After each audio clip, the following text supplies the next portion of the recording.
한 주간 동안도 어떻게 지내셨어요? 평안하셨죠? 네.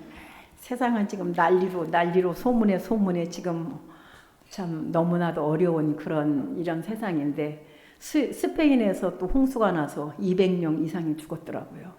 그러니까 전 세계가 지금 너무나도 씨름하고 주님의 오심을 지금 알리고는 이때 우리가 살고 있는데 이때 우리에게 가장 중요한 것은 기도입니다.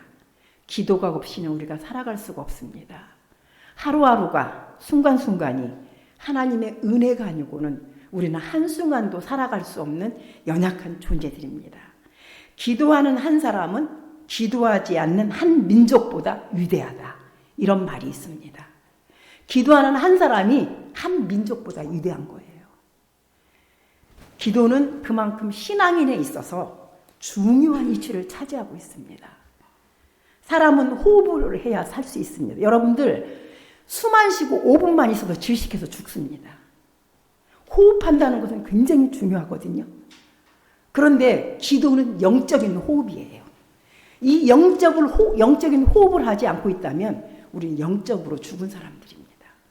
그래서 사무엘상 12장 23절에 보면 사무엘은 나는 너희를 위하여 기도하기를 쉬는 죄를 여호와 앞에 결단코 범치 아니하고 라고 말씀하고 있습니다. 성도는 기도에 힘써야 하며 기도하지 않는 것은 죄라고까지 단정하고 있는 것입니다. 그러면 하나님의 자녀인 우리의 성도들은 어떤 자세로 기도해야 할까요? 오늘 읽은 우리가 본문은 우리가 그에게 기도는 항상 하지 않으면 안 될 것을 말씀하고 있어요. 어떤 때는 하고 어떤 때는 안 하고 아니라 항상 해야 된다는 거예요. 쉬지 말고 기도해야 된다는 것이에요. 그것을 오늘 우리에게 말씀하고 있습니다. 응답되지 않는다고 해서 낙심하는 일 없이 계속하여서 얻기까지 기도하는 것이 중요하다고 말씀하고 있습니다. 예수님은 본문을 통하여 한 과부의 예를 들고 있습니다.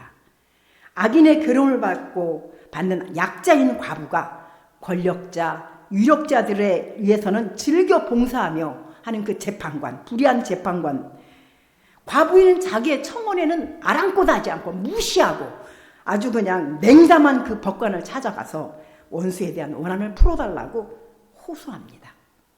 그러나 그 재판관은 쉽게 그 호소를 들어주지 않습니다. 과부와 고아는 어떤 사람들이냐? 성경에서 구약의 출애굽기나 신명기에 보면은 아주 의탁할 곳이 없는 무능력한 자들입니다. 그렇게 비유하고 있어요. 그래서 이 과부와 이 고아 이런 사람들을 압제하지 말고 보호하라고 명령이 반복되어 있습니다. 가장 나약한 사람들입니다. 그 불의한 재판관은 과부에게 아마 뇌물을 바랬을 것이에요. 모든 세상의 이치가 그렇지 않습니까? 근데 이 과부는 너무나 가난하여서 그 뇌물을 준비할 수도 없는 사람입니다. 그러니까 오로지 이 과부가 할 수 있는 일은 끈질기게 관을 찾아가서 간청하는 것이었습니다. 호소를 하는 것뿐이었습니다. 도무지 의탁할 수 없는 이 사람, 오로지 그냥 아랑곳하고 집요하게 찾아가는 것입니다. 결국 재판관은 시달리다 못해 마침내 그녀의 호소를 들어줍니다. 불의한 재판관은 하나님을 두려워하지 않고 사람을 무시하는 사람이었지만 과부의 끈질긴 고통에는 그만 져버렸습니다. 그러면서 여기서 뭐라고 하물며 이 불의한 재판관도 과부의 끈질긴 호소에 간청에 들어주었는데 하물며 하나님께서 그의 택한 백성이 밤낮으로 기도하는데 어찌 들어주지 않겠느냐 이렇게 말씀하고 있습니다. 그렇습니다. 우리는 너무나 쉽게 포기할 때가 많습니다. 응답이 더디다고 자기 스스로 판단하고 지레 포기합니다. 불평하고 원망합니다. 하나님 왜 나에게 이런 일을 주셨습니까? 하나님 나에게 왜 이런 일이 왔습니까? 불평하고 원망합니다. 낙심할 때가 얼마나 많이 있습니까? 하나님은 내 깊고 그 오묘하신 계획을 이해하지 못하고 조바심 내고 살 때가 우리는 너무나 많이 있습니다. 왜? 내 인간의 지혜로 하려고 하기 때문에, 내 인간의 생각으로 하려고 하기 때문에. 하나님을 의지하지 않기 때문에, 의뢰하고 신뢰하지 않기 때문에 이렇게 낙심하고 떨어져 나가는 것입니다. 그러나 하나님은 우리의 기도에 반드시 응답하십니다. 적절한 하나님의 때에 최상의 것으로 우리에게 응답해 주십니다. 우리가 그 하나님을 믿어야 됩니다. 그 하나님을 믿지 않고서는 우리는 아무것도 할 수 없습니다. 여러분들, 우리가 살아서 걸어다니는 것 같지만 우리는 살아있는 사람이 아닙니다. 오늘 이 밤에 너는 와라 주님이 부르시면 우리는 하나님 앞에 갈 수밖에 없습니다. 여러분들 100년 1000년 이 땅에서 그렇게 살아갈 수 있을 것 같지만 절대로 그렇지 않습니다. 하나님이 우리를 돕지 않으시고, 하나님이 우리와 함께하지 않으시고, 하나님이 우리의 모든 것 되지 않으면 아무것도 할 수 없는 연약한 마른 막대기만도 못하고 티끌만도 못한 인생이 바로 우리들입니다. 버러지만도 못한 인생이라고 했잖아요. 시편에 보면. 믿음으로 하나님께서 반드시 들어주실 것을 믿고 기다리는 것입니다. 어거스틴의 어머니 모니카는 어거스틴의 회심을 위해서 30년을 기도했어요. 결국은 암브로스 대감독이 되었잖아요. 30년을 기도하고 그 회심이 되어서. 우리가 10년 기도해서 안 되면 20년 기도하고, 20년 기도해서 안 되면 30년 기도하고, 그래도 응답이 안 되면 천국에 가서 이루어질 것을 확신하고 기도하는 것입니다. 이 소망이 우리로 하여금 꾸준히 기도할 수 있게 만들고, 어떤 절망 가운데서도 그 기도를 중단할 수 없게 만드는 것입니다. 두 번째로는 간절히 기도해야 돼요. 우리는 너무나 기도할 때 그냥 수박 거달기도 기도하는 게 아니라 정말 하나님 앞에 간절하게 기도해야 됩니다.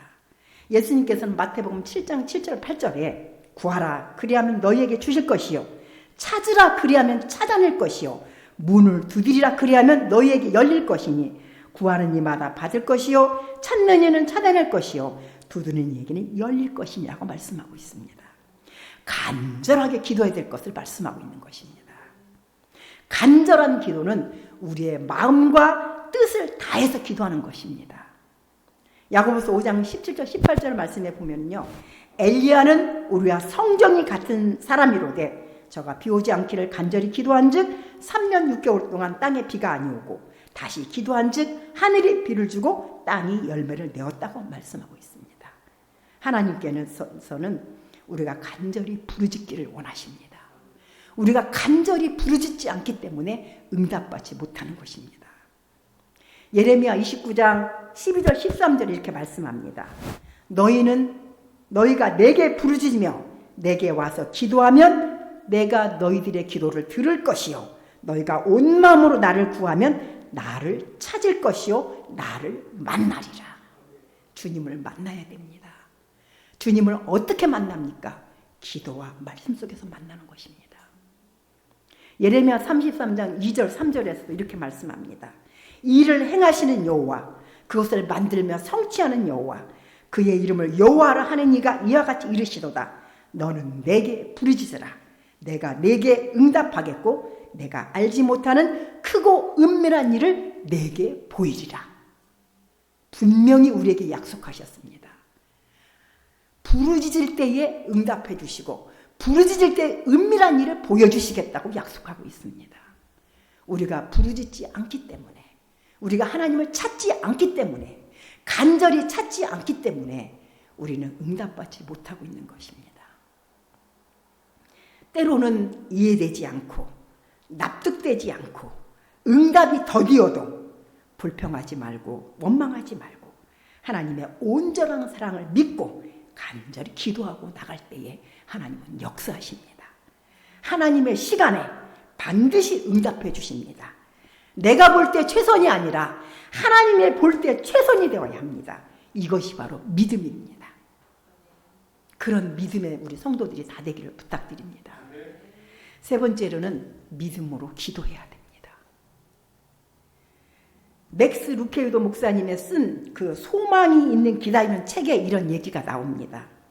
엄마가 6살 난 아이하고 기차 여행을 떠납니다. 아이가 엄마 더 가야 해요? 하고 이렇게 질문을 합니다. 근데 엄마는 아이의 질문에 되게 난감했어요. 이 아이에게 어떻게 설명할까? 앞으로 400km를 더 가야 해. 아니면 서너 시간을 더 가야 돼. 아이한테 이렇게 설명을 해줘도 아이는 시간의 개념이 없어요. 6살 난 아이가 400km가 무엇인지, 서너 시간이 어떤 것인지 어떻게 알 수 있겠어요?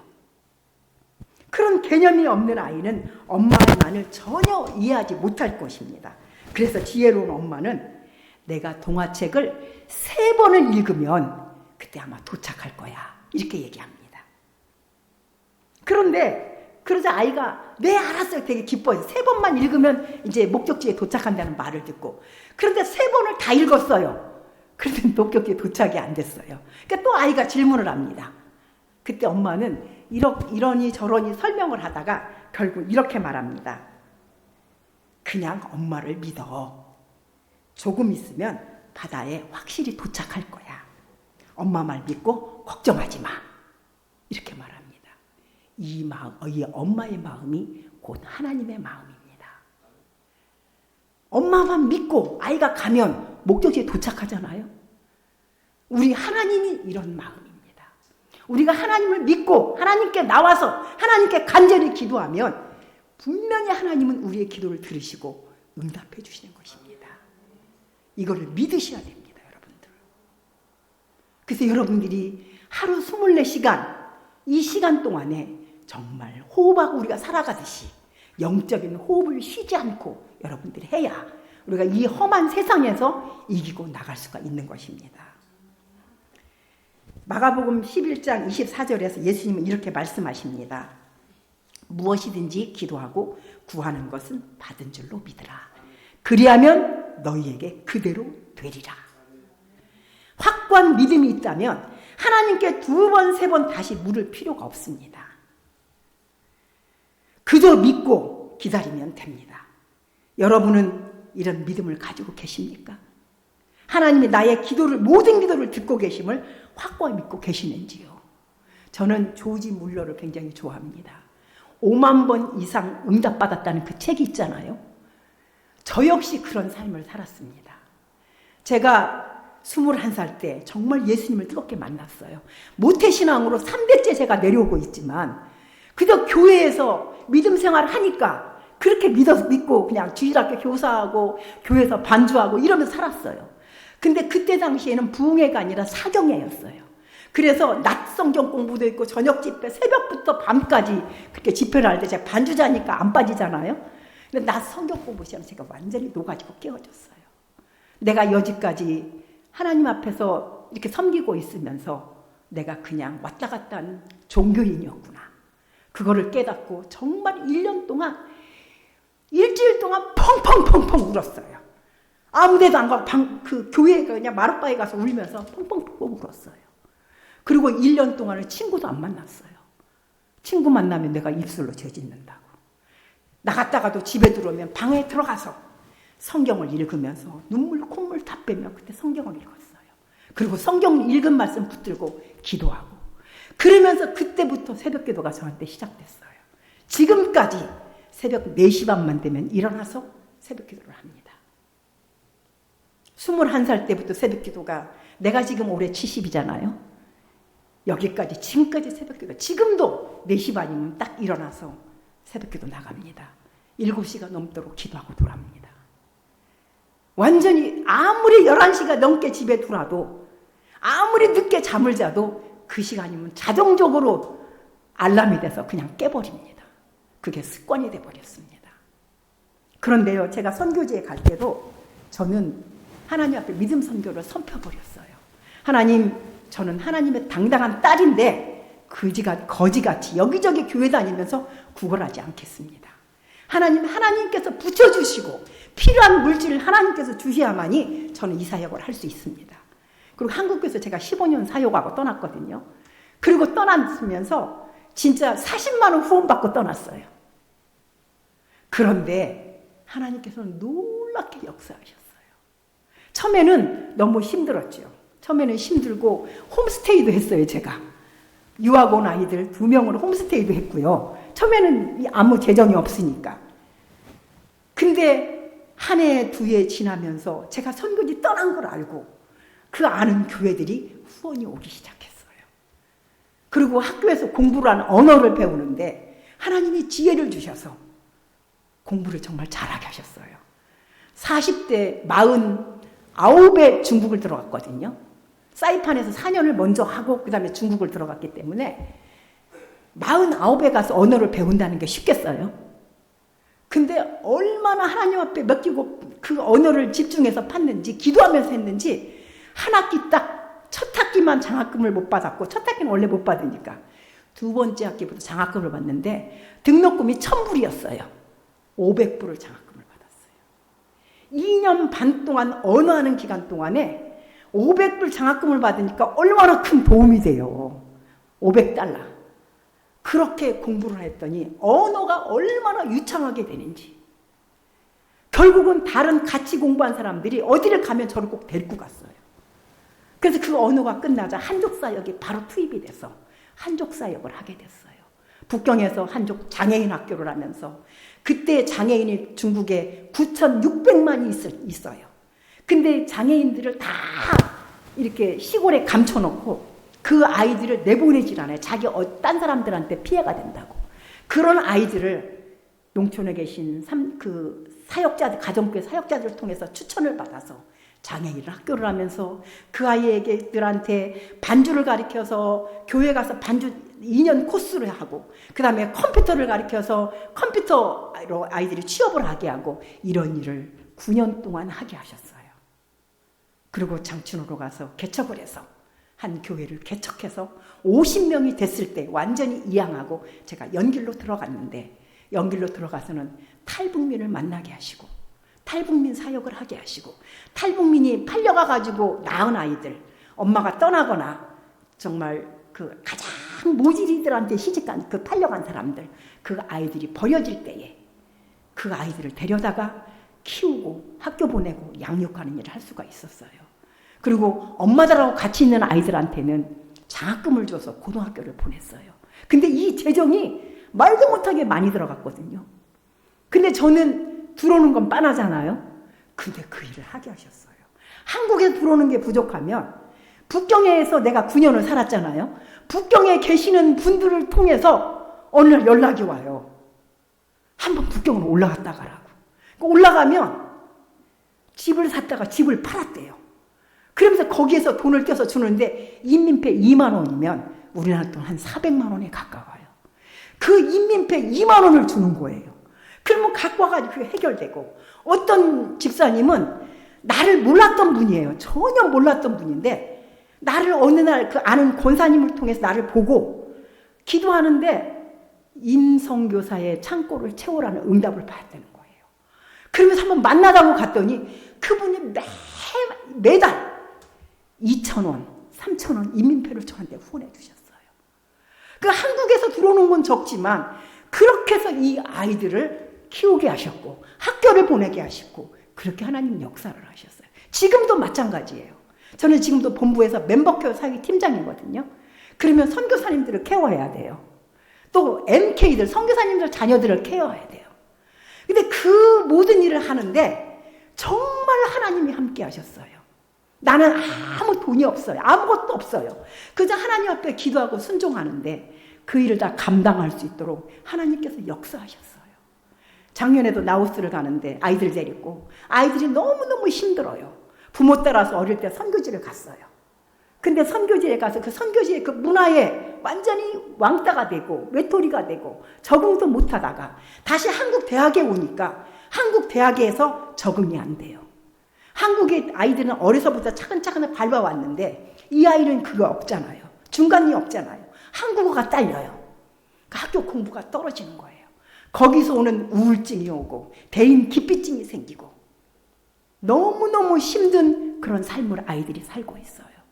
그래서 이 아이들을 어떻게 케어할까? 이 아이들을 어떻게 세워줄까 하면서 아이들의 생일을 챙기기 시작했어요. 작년에 70명의 아이들 생일 축하를 제가 해줬더라고요. 그리고 이 아이들을 어떻게 하면 섬길 수 있을까 싶어서 작년에 라오스를 캠프를 정했어요. 돈도 하나도 없어요. 근데 아이들한테 비행기표 다 대주겠다. 딱 하나님 선언하고 하나님께 기도하기 시작했어요. 하나님, 모든 것이 주님의 것입니다. 주님이 주시지 않으면 나는 이 일을 할 수 없습니다. 하나님 주십시오. 그러면서 기도를 했는데요. 2천만 원이 모금이 됐어요. 생각지도 않은 분들이 주머니를 열고 후원해 주기 시작했어요. 2천만 원이 모금이 되어서 그거 가지고 아이들하고 해서 오히려 조금 1,700만 원이 들어갔거든요. 전체가. 남았어요. 그렇게 일을 했어요. 올여름에도 아이들을 데리고 올해는 어딜 갈까 하다가 저 신안군에 있는 문준경 전도사님, 한국 교회의 일꾼들을 많이 키우신 그 연약한 여자가 그 신안군 섬의 천삭의 섬을 돌면서 1년에 고무신 10컬레를 신었대요. 다 달아서. 얼마나 다녔으면. 그러면서 곳곳에 교회를 세웠거든요. 그분이 6.25 때에 공산당에 의해서 순교를 당한 그 선교관이 있어요. 거기로 해서 영광군의 야월교회는 65명 전교인이 공산당에 의해서 학살당했어요. 그것을 돌면서 이 아이들에게 어떻게 신앙을 좀 심어줄까? 그것을 도는데 돈이 하나도 없어요. 하나님, 이번에는 어떻게 할까요? 하는데 놀랍게도 어떤 분이 어떤 교회에서 300만 원을 보내주셨고 어떤 분이 100만 원을 주신 거예요. 400만 원이 들어와서 그 400만 원 가지고 그 일을 할 수 있었어요. 아이들이 그냥 아무 허접한 데 재우지도 않고 엘도라도 리조트에 43평짜리 2개를 얻어서 남자 하나 여자 하나. 그래서 아이들을 거기 재우면서 잘 먹이면서 아이들을 위로하고 신앙을 다시 한번 세워주는 그런 일을 했어요. 내년에 또 아무것도 없어요. 근데 내년에 또 일을 만들었어요. 내년에 7월 5일부터 7월 6일, 16일까지 동유럽을 갑니다. 헝가리 꼬마롬이라는 아주 작은 도시에서 슬로바키아에 있는 교회의 30명의 어린이와 헝가리 꼬마롬에 있는 현지 어린이를 함께 여름 캠프를 같이 합니다. 그 아이들을 섬기면서 같이 하는데 동유럽은 돈도 많이 들잖아요. 돈도 없어요. 근데 하나님이 주실 것을 믿고 나가는데 벌써 1,000만 원이 모금이 됐어요. 하나님 앞에서 하는 일은요, 믿음으로 하는 거에는 하나님이 절대로 가만히 있지 않으셔요. 근데 저는 하는 건 무엇이냐? 새벽마다 하나님 앞에서 기도하는 것이에요.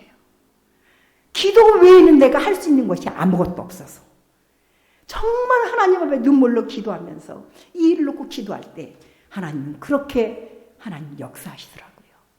이게 바로 제가 지금까지 오면서 살아온 믿음의 역사예요. 저는 그냥 제 마음에 하나님, 내가 이번 달에 이렇게 해야 되는데 하나님 어떡하죠? 많이 부족. 근데 뜬금없이 미국에서 아는 언니가 용돈을 보냈다는 거예요. 1,000불이 들어오는 거예요. 그러면 그동안 모자란 것이 또 다 해결이 되고 하나님이 이렇게 역사하고 저를 지금까지 인도해 오셨어요. 여러분들에게 이런 간증이 있기를 바랍니다. 모든 것의 주인 되신 하나님입니다. 모든 것이 함께 하신 하나님입니다. 우리의 물질도, 우리의 건강도, 우리의 모든 것이 다 하나님 거예요. 저도 건강이 약했던 사람이에요. 20년도에 암 수술을 했어요. 21년도에 또 대수술을 또 한 번 했어요. 1년 안에 수술을 또 하니까 2번을 수술했잖아요. 아직 다 판정도 받지 않았어요.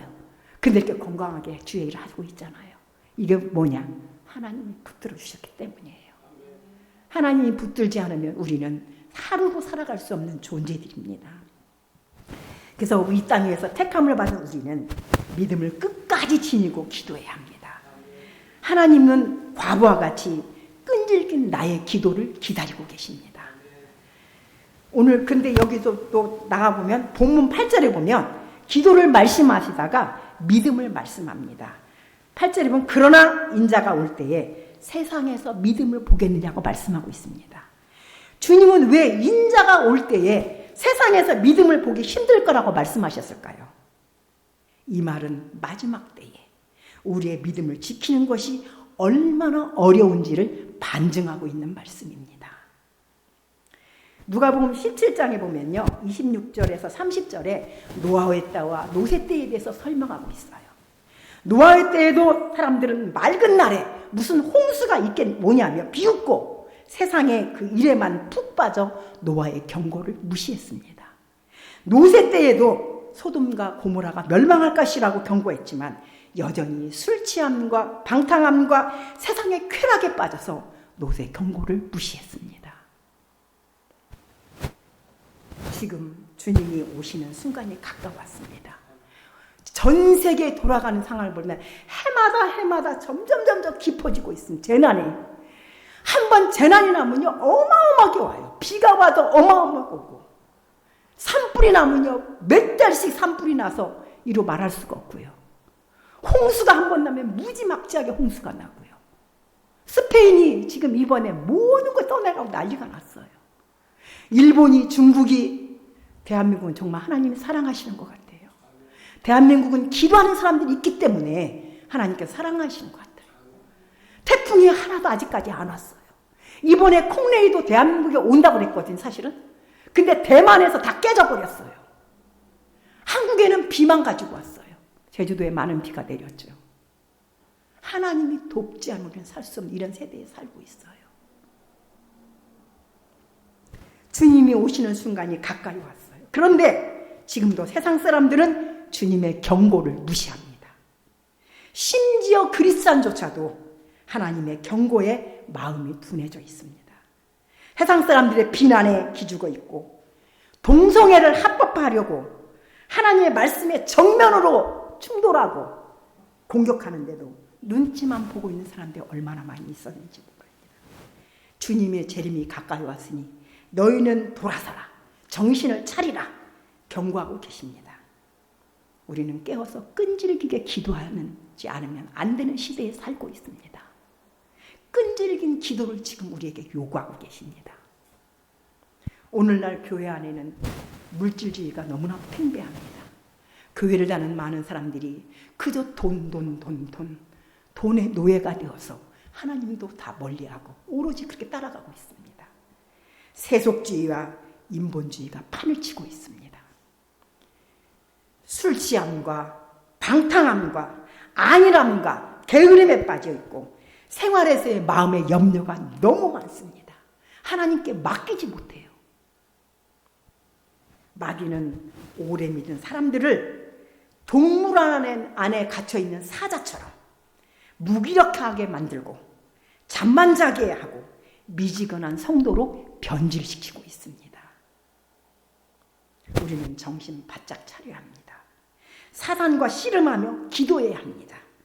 불의한 세상과 싸우며 기도해야 합니다. 두렵고 떨림으로 우리의 구원을 심각하게 생각해야 합니다. 주님의 재림을 두 눈 부릅뜨고 기다려야 합니다. 머지않았습니다. 주님의 오실 날. 이 마지막 때에 내가 믿음을 보겠느냐? 주님이 이렇게 물으셨잖아요, 우리에게. 지금 이 시간 주님은 내가 올 때에 세상에서 너의 믿음을 볼 수 있겠느냐? 이렇게 우리에게 묻고 계십니다. 주님 어서 오시옵소서. 주님만을 믿습니다. 이런 고백이 우리 입에서 나와야 됩니다. 여러분은 대답할 말을 늘 준비하고 기다리는 성도님들이 되시기를 부탁드립니다. 아무리 바쁘고 어렵고 쪼개지는 세상 속에서도, 시간 속에서도 기도를 끊지 마십시오. 기도 외에는 아무것도 없습니다. 기도 외에는, 기도와 말씀 외에는 우리가 지표로 삼을 것이 아무것도 없습니다. 물질도 주님이 주셔야 창고에 세워지고요. 터진 웅덩이가 없어야 됩니다. 터진 웅덩이를 막는 게 누구죠? 하나님의 은혜입니다. 물된 동산이 되는 거 하나님의 은혜입니다. 물된 동산이 되어서 시들지 않고 마르지 않게 하시는 거 하나님의 은혜입니다. 그 하나님의 은혜를 사모하시면서, 그 하나님의 은혜를 바라보시면서 매일매일 우리의 삶 속에서 주님을 인정하고 주님을 고백하고, 오늘 밤에라도 나를 부르신다면 내가 주 앞에 설 수 있는지 날마다 내 신앙을 점검하면서 하나님 앞에서 대답을 참 준비하고 살아가시는 주님, 내가 주님 믿습니다. 아멘 주 예수 어서 오시옵소서. 이런 고백을 할 수 있는 여러분들이 되기를 간절히 부탁드립니다. 기도하겠습니다.